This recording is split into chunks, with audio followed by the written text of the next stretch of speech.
The red pill educates boys. Limiting yourself to the red pill dogma sets you up for a cowardly life, a life where you will live with a closed heart, because vulnerability is indeed scary, because not playing these toxic games in dating and giving away control is scary, because choosing one woman and committing to her is scary. All these concepts that the red pill advocates simply write off as beta behavior. You are a beta male. Is a very easy way for you to give yourself the excuse to never have to do these things, to never actually put yourself in a position where you have to look at your own traumas, your own deep growth. It provides comfort, but you will always stay on the surface and you will never grow into the man that you could become. A lot of you guys will disagree, and that's fine. But if you have somewhat felt what I am nudging towards, then I'm gonna give you a value-packed video. I will package everything that is of true value from the red pill.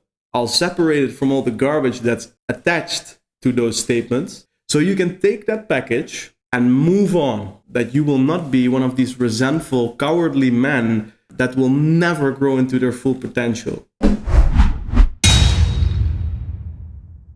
Let's get into it. Number 1, build wealth. Big shocker. Of course, you might want to be the man that can provide for his family, for the people that you care about, for your future or current woman. This is a huge and beautiful motivation, a very intrinsical one to us men, and it is indeed much deeper than just looking cool and building status. In my opinion, the concept of building wealth and financial freedom is absolutely necessary, absolutely beautiful. The red pill, however, focuses on the status side of money. These are details that I myself wouldn't include, but building wealth so that you are financially free to provide for yourself in any which way you want and provide for the people you love has a much deeper meaning than just looking cool. Let's extract this big shocker from the red pill and move on. Number 2, understanding female nature. One thing the red pill does a very good job at, again, the tonality and the resentment attached to this conversation I completely don't align with. But understanding female nature, just as a woman has to understand masculine nature, is super important. That a woman is not always to stay with you if you simply give up your purpose, if you give up your overall growth process. This is something a lot of men struggle with and become resentful because of it. It's something very natural, and I think also kind of beautiful in a way, because it inspires you to be better and to continue your growth process. I think in due time, every man will see only a very positive challenge to that female nature. So correctly, what goes along with that, and which is discussed in the red pill, is keeping your frame, either because of a preference that you have and expressing that, or a simple boundary and having the courage to express that. I 100% agree. This is vital to the vetting process in a relationship and choosing the right woman to commit to. Extract this part, keeping your frame. However, step away from the how that the red pill uses. You don't need to become the man that is super fucking confrontational when one of your boundaries is crossed or one of your preferences is crossed. There is a much more loving way that you as a man can lead your woman, a way in which you never have to be confrontational or tell your woman, you cannot go out like this, you cannot do this. That is for most men simply not the kind of relationship you would want, right? What I'm aiming towards here is that in the vetting process, you have to make sure that you are not picking a woman with whom you're gonna have these confrontations all the time, right? If she matches for only 60% with your values and integrity, that other 40% is gonna be you screaming at her every single time that she doesn't align with it. It's much better to simply step away from it in the dating process. So keeping your frame, right? Setting boundaries, expressing preferences,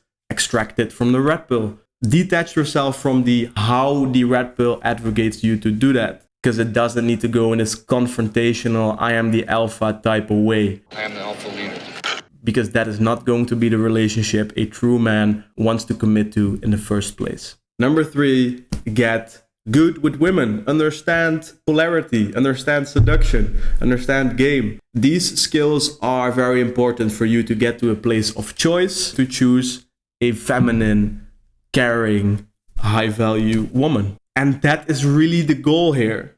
Red Pill talks so much about leveraging those skills to create jealousy and fear and to create the idea that you're cheating and all that garbage. You know, all these games, again, extract the part where you become proficient at talking and seducing and being in polarity with women. Only reason that a real man would want to do that is to get to a position where he can choose. You don't need to leverage these skills to induce fear, these control mechanisms, although they look on the surface very powerful, right? They are actually the epitome of weakness and cowardly behavior. It's simply a way to mask the fact that you are scared to immerse yourself fully in love. Building wealth and financial freedom to be a provider. Understanding female nature in the sense that you gotta keep building yourself and prioritizing your purpose even when you're with a woman. Learning how to keep your frame and express boundaries and your frame in a loving way, not a confrontational alpha kind of way, definitely. And lastly, getting good with women so that you are in a position of choice and actually can choose a very feminine partner that will inspire and enrich your life.